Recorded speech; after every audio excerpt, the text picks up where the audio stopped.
Here we are on Prion Terraces, the first match of the Olimoleague Finals. In the top left on Prion Terraces, it's the red Terran GuMiho. And his opponent in the bottom right, we have the blue Protoss player from D Pixels. It's Patience. Alright, great. So for those of you wondering, where's Rifkin? Like, why isn't he around? He is actually going to the Vancouver Twitch meetup. Which is pretty cool. Yeah. So he was, he was a little worried that, with the bus schedule and whatnot, that he might be late, and he would just rather, not have that stress, and that's perfectly fine. That's why we brought Fear Dragon on. That's why all of us have the capability of streaming. I'm streaming today, you can tell, because of, well, the observing is going to be bad, but also, the break screen is the awesome picture. That's always how you can tell. Oh, you're fine on the observing, but I wonder if GuMiho has to go for a Twitch meetup soon or something, because he's going for the proxy racks. He's getting both gas geysers though. When you get both gas geysers, don't you normally go into a factory as well? Yeah, you do follow it up with a one base. So I don't know. I don't think that the factory is going to be proxied, although it would be pretty funny. But this is first of all, it's Patience's weakness is these one base builds, no, proxy or not proxied, and then second of all, it also gives you, like, there's no counterattack that you could do if the Reaper did potentially fail, but it's very rare for this proxy Reaper to straight up fail, just with the, how Protoss has to wait no matter what they do for an Adept and a Mothership core, as the Semic core is only halfway done. Oh, he does proxy Patience. Oh, nice. Patience did kind of realize, hey, wait a second, you're up to something, so he's chrono boosted out his first Zealot, and I'm sort of surprised he's sending it across the map. Slash, at least he's going to go scouting with it or something. That is a bit of a surprise to me, but I see that he's gone for the pylon to stop GuMiho from easily walling off. So I guess his idea is, I'm going to send this across the map, and if the Reaper just comes straight to my base, there's going to be nothing back at home to defend. Yeah. So the Reaper is here, and it's already gotten 1 kill. Yep. It's going to get more than 1. Like, ideally with a proxy, at least 3. Ooh. Fortunately, that's Mothership Core I guess he was not expecting. Now, she does use the Photon Overcharge defensively, so this pylon is a little bit less to worry about, but obviously still very annoying. And the Zealot is going to get in here. Oh, this Zealot is going to be causing some problems. GuMiho may be able to do some nice micro and everything, but, I mean, even throwing down a barracks or something is going to be very, very difficult for GuMiho to do back at home. He's going to have to wait for the Reaper to, come all the way back home. And the Mothership Core is making its way across the map. It's not going to have enough energy for a Photon Overcharge, I think, but it still should be able to do some damage. Yeah. So the Reaper cleans up that Zealot. The Mothership Core is only going to need to wait like 20 seconds, but there's nothing to actually kill it. The Cyclone that's being made is, of course, proxied, so GuMiho is in a little bit of trouble there, but it is interesting. It's going to be a Photon Overcharge that's going to be able to kill supply depots, which, is still important, versus... Oh, okay, the Reaper's around. Versus a Cyclone that can kill, well, a lot, basically. And like, but it runs up a ramp of Stalkers. He's just running past, but that's not what you want to do with a Cyclone. It gets killed so quickly. He was distracted by the Mothership Core and trying to out-repair it on the other side of the map, and that is big. That's game. GG! Wow. The Mothership Core wins the game. Yeah, this, when I saw that he was going across the map and he had a pylon ready and all that, I was like, well, this might be interesting, but I thought GuMiho would have a better chance at turning it into an odd base trade thing, but isn't that Cyclone just nipped that in the bud?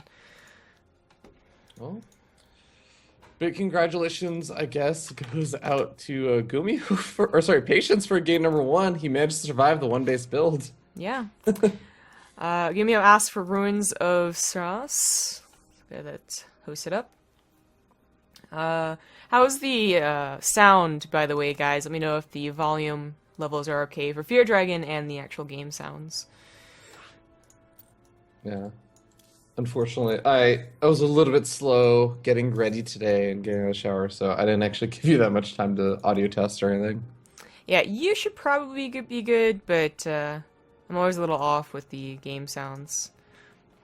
I have the opposite problem. Usually I'm like super okay with game sounds and like my own microphone, but then like my co-caster's microphone is just out. It's always out there. It's always wrong for me. Oh. All right. Sometimes being muted too. Yeah, well, that's a problem I never have because I don't go strive for like 100% awesome production quality. I never mute anyone. In game number 2, in the bottom right on Ruins of Saras, he is the Red Terran, he's down 1. It's GuMiho.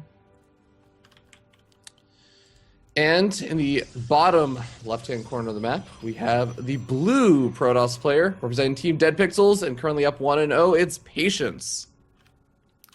Whoop.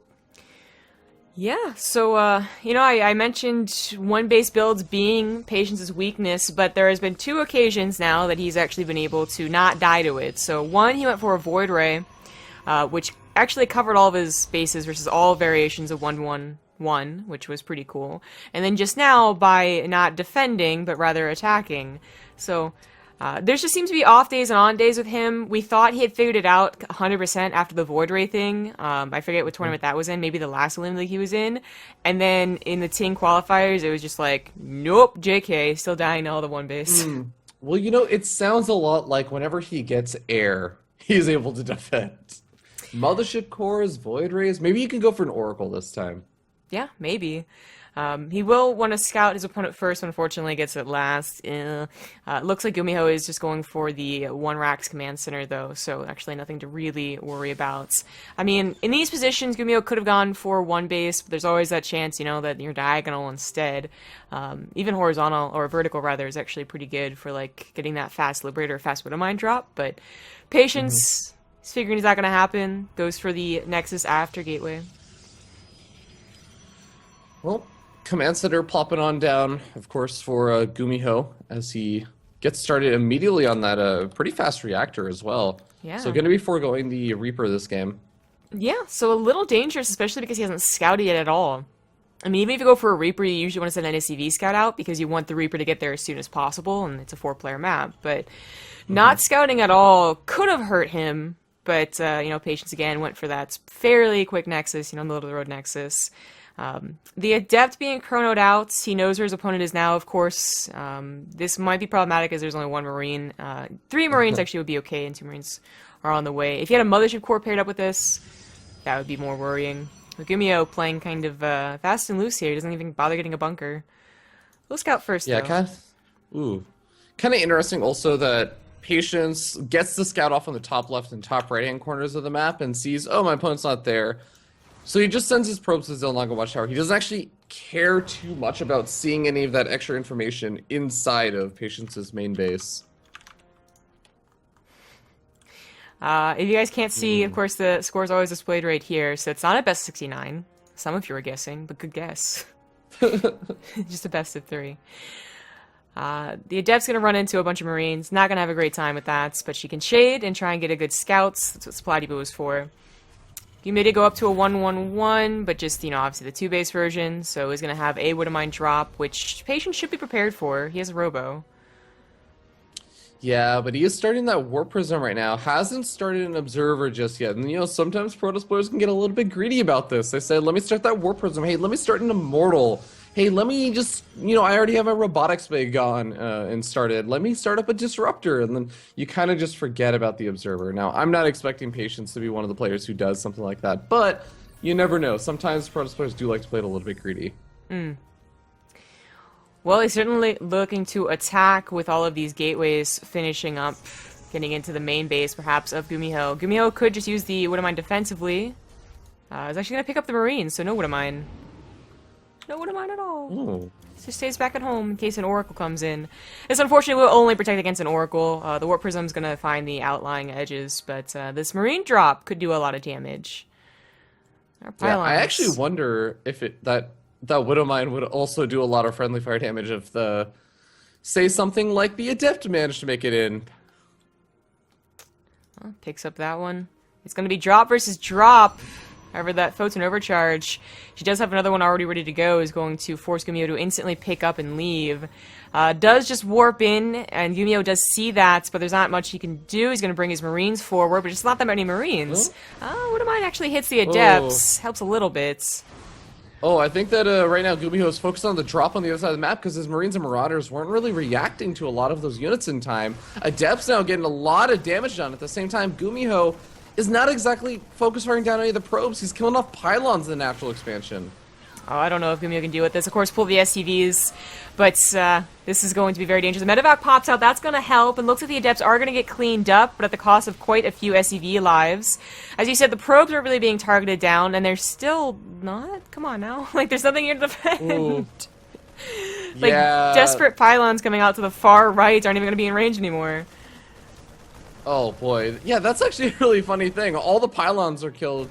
Even though I guess GuMiho wasn't really paying attention, that's why. But he's finally going to get a couple of these probe kills now, forcing back these stalkers, making it very difficult. Might get the mothership core if he focus fires it down, and I think he's going to have to back out. They clean up everything over here. The Warpers was actually still alive, but of course Patience had to warp in defensively, and that's why GuMiho thinks that it's okay to go ahead and push out with his main army. He will have Stim, and with Stim, I think this army can beat whatever Patience has. Oh, these pylons are not very well positioned anymore. These are kind of emergency, oh god, shit's hitting the fan, I need to throw something down immediately pylons. This army can just completely bypass it by going on the north side of this ramp. Or, I mean, just killing them, I guess. Yeah, or killing it. The sentries would have loved to actually just completely cut them off as opposed to taking a direct fight that has turned awkward. I don't know where his stalkers are. There they are, actually. Patience, just good games. Yeah, and even though Patience did a ton of damage on the other side of the map, I guess he just kind of overcommitted on those Adepts a little bit, doing all of his warpins on the other side of the map, even though he had a drop that was going on in his main and his natural expansion. Well, it's going to go to an ace match then. Now Patience's map choice.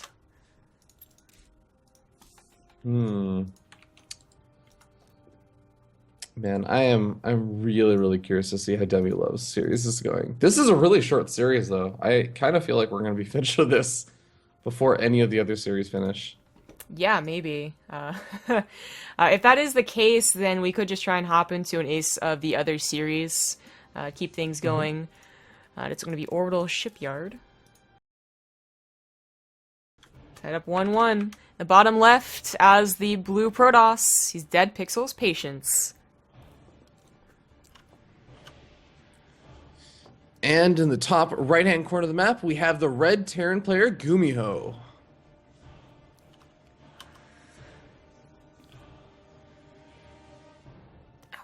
Wow. This series will lead into the winner of Hurricane versus Horror, which is a PvZ. And then, of course, the other matchup still going on. Nothing has actually been determined yet. The plan, as stated in the beginning of the cast, is to cast this, then a semifinal if it's prepared, then the other semifinal, and then the grand finals, which is the best of 7. Of course, the Olimoleague monthly finals worth a lot more. These guys had to actually duke it out on the rest of the weeklies, get points accumulated to actually get here, and it's pretty nice. It does have payouts till 4th place, so first place $250, second $150, and third and fourth is $50. So not too shabby just for winning a single best of 5 or best of 3. Sorry. Yeah, absolutely, really nice and worth your time. I mean, I know tournaments that run for $50 with a much more like, I guess, long run through the bracket to try and actually make it work. Yeah. So. Ooh, okay. Sort of interested to see how the guys are going to play it out over here. Looks like GuMiho is not going to be one-basing at this build. Also, I'm sort of interested. I've been paying attention to the APM tab for this game, and I didn't actually know GuMiho doesn't do any sort of early APM spams, or at least super early on, at least. He was kind of hovering around 0 APM for, like, a majority of the beginning of the game. I thought that was kind of funny. Alt tabs. Chicken yeah, and whatnot. Exactly. Oh. Burning balloons. Totally. So we did have the command center first from GuMiho, so the flip of a one-base attack, and actually fairly greedy. Well, Patience went for, I believe, the Nexus after Gateway once again. It's middle greed, if you want to call it. This game shall go on. Yeah, and of course, when you go for the CC first, it obviously makes a lot of sense. Like, if you try to go for a Reaper, it's going to be much further delayed. So we're just seeing barracks being thrown down with no reactors or anything. Immediately going to that marine production and starting up a relatively early factory. Yeah, we've been seeing this more and more. This was like the standard, remember, in Heart of the Swarm, where it's to go for like 2 racks, factory, starport. And that would get you like kind of middle of the road timing on your stim and middle of the road bio units, you know, which for a while in Legacy of the Void was not the way to go. It was either 1-1-1, defensive Cyclone, defensive Viking, or it was the 3 racks and try and pump out as many bio units as possible. And now we actually have this middle ground build coming back in, quite popular. Well, we got a very, very peculiar probe over here on the top right-hand side of the map, and usually when I see that probe, I mean, back in the day I used to think like, oh, you know, it's that safety defensive proxy pylon that you could do a little bit with, but with the resonating glaze being researched, we have the gateways probably going to be made relatively soon, because he's only sitting on, what, 1 gateway and 2 gateways still building. I kind of imagine there's a good chance we're going to see Patience throw down a big flurry of gateways soon. Well, he is going up to 4, so 5, and maybe more. 6, there we go. Ah, yeah. So, obviously, this is without a robo, so no warp prism to get around that wall, but the idea is that it's going to be so many units that you'll bust the wall anyways.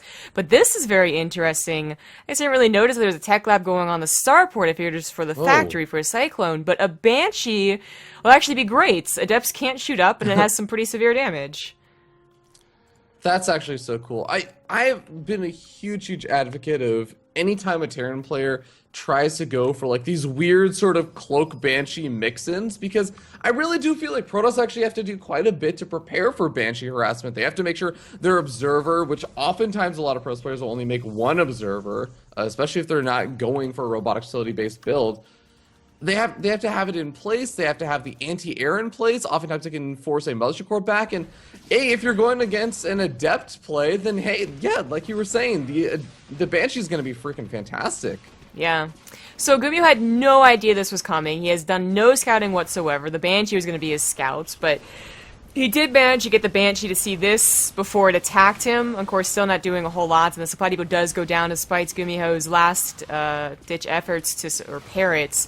But like 2 Banshees really do a lot of damage, and like the amount of Marines that are available means that Patience is going to be kind of out of luck here for this push.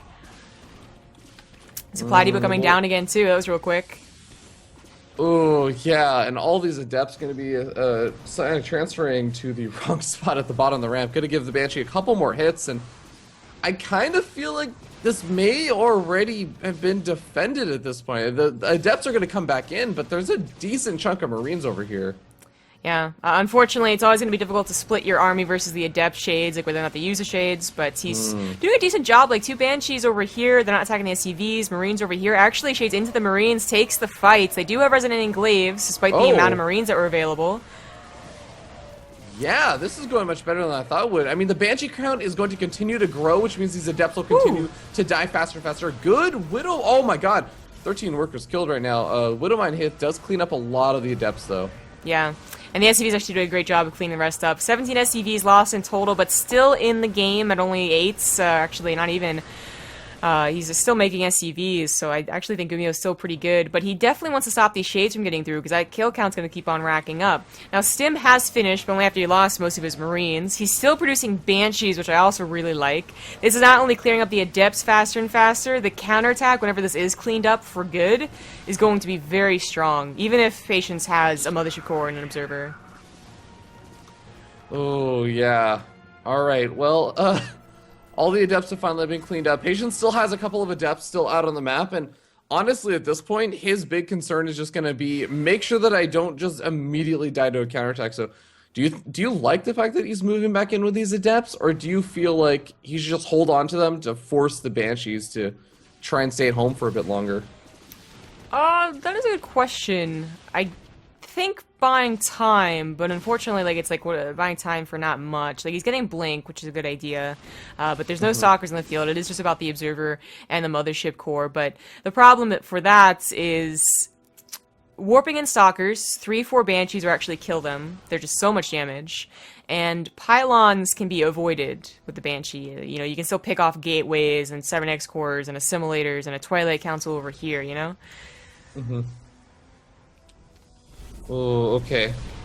Well, Banshee's gonna be forced back by photon overcharges, but they have so much energy on them.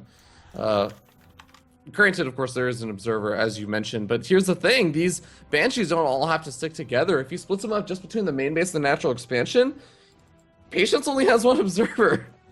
Or Yeah. sorry, he does have 2 observers now. Ah, okay. But one of them is over by the 3rd. Well, this War Prism gets in again, unfortunately, and kills a couple more SCVs, and that's after 30 SCVs in total, so GuMiho's SCV count really hurting here. There is another Photon Overcharge, but the Observer's lagging behind just a little bit. He's actually going to get the Pylon. Very nice choice, very bold choice here. Dangerous. And starts getting those probes. I guess he might be tracking the Observer. Pros usually can see that if they're looking for it. Yeah, this number of Banshees is also enough to kill just 4 or 5 Stalkers, so... Yeah, Patience is going to need that second warping of Stalkers. I think finally now he's going to be able to take on these Banshees. Yeah, there we go. Oh, no. GuMiho did clear up the War Prism. Oh, well, the Observer lost track of this one. So that's like a relief for him, but was cut down to 27 SCVs versus 43 probes. That is something you can manage, especially if you have the potential to do damage with drops, which he does have. He has Stim, Combat Shields, +1, about to finish up 2, but looks like Patience is going to go for round 2 of the All-In. Resident Glaive Adepts combined with Blink Stalkers might just be too much for GuMiho. I don't know. That's a lot of Marines. It is a decent chunk of Marines, but at the same time, I mean, GuMiho is going to need to take a really, really nice engagement, I think, to make this work, because the Stalker count is just growing so rapidly. With some good Blink Micro, and of course a defense at home, I feel like Patience should still have the advantage for this. Well, Banshees come back in here.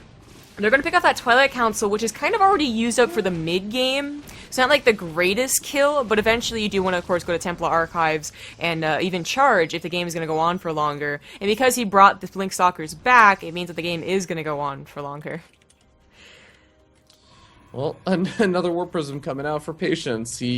I guess, I don't know if he was just trying to use this, yeah, it looks like he's just going to try and use this War Prism to buy himself even more time, rather than going for that immediate, like, big attack with all of his Stalkers and everything.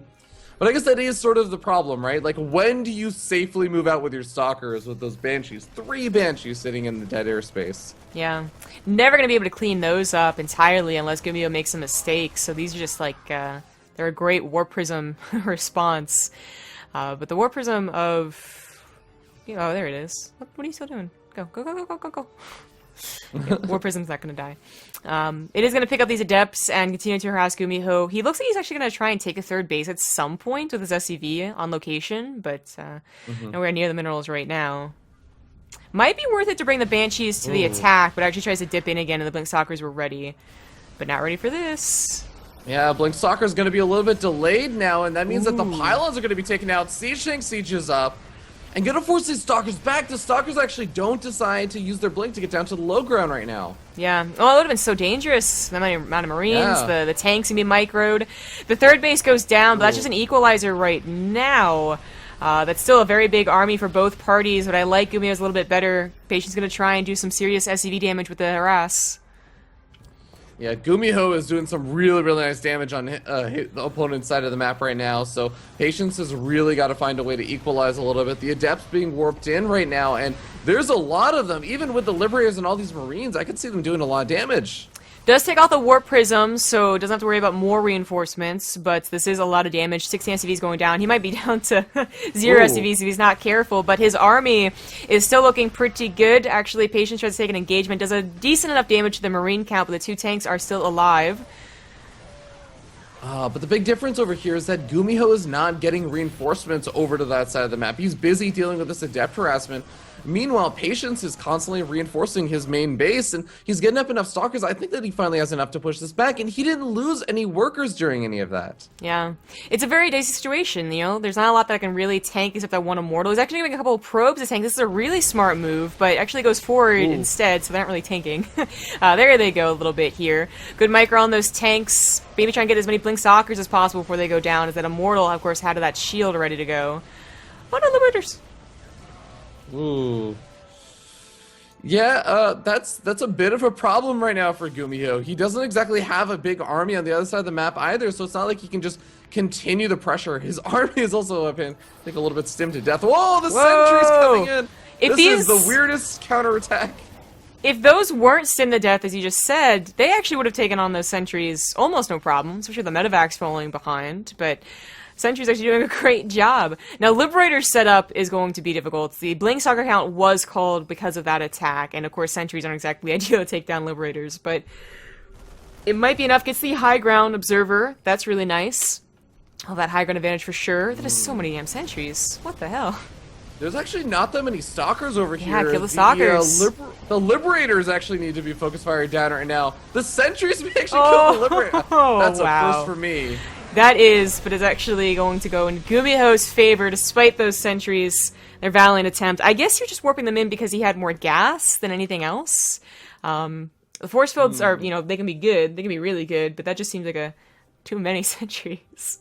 That was really, really strange to me. I almost kind of wonder if, like, maybe hallucinating some units would have been better off instead of, like, force fielding in that situation. Just, like, hallucinate as many adepts as possible. Yeah. Actually, how many adepts do you get to hallucinate? I think adepts may be the new, like, really, really good unit to hallucinate just because they have so much health right now. Patience didn't know it was a best of 3? Oh. That's a little sad. It looks like Sulky was also walked over from Blaze, so glad we didn't choose that match to go into. Yeah, and I guess we're going to be waiting for the first semifinal to actually be set up. I don't know if any are close to sets. We'll ask our admin. We did have a couple of resubs, so I'll shut them out real quick. We actually had a couple of subscribers over the break too, like when we weren't live, which is pretty cool. So like Schadenfreude 87 or something subscribed 3 hours ago. We had Jason of Ison subscribed an hour ago. DTD StarCraft actually subscribed right before this went live. So thank you to him. Rames resub for 14 months, and Mescon resubscribed for 3 months. So thank you all very much. Patience just says, haha, okay. And I guess that is going to be it for him. So GuMiho does advance. And with that, we're going to go to a quick 2 minutes break for commercials. And we'll see you guys hopefully with a semifinal order to go when we're back.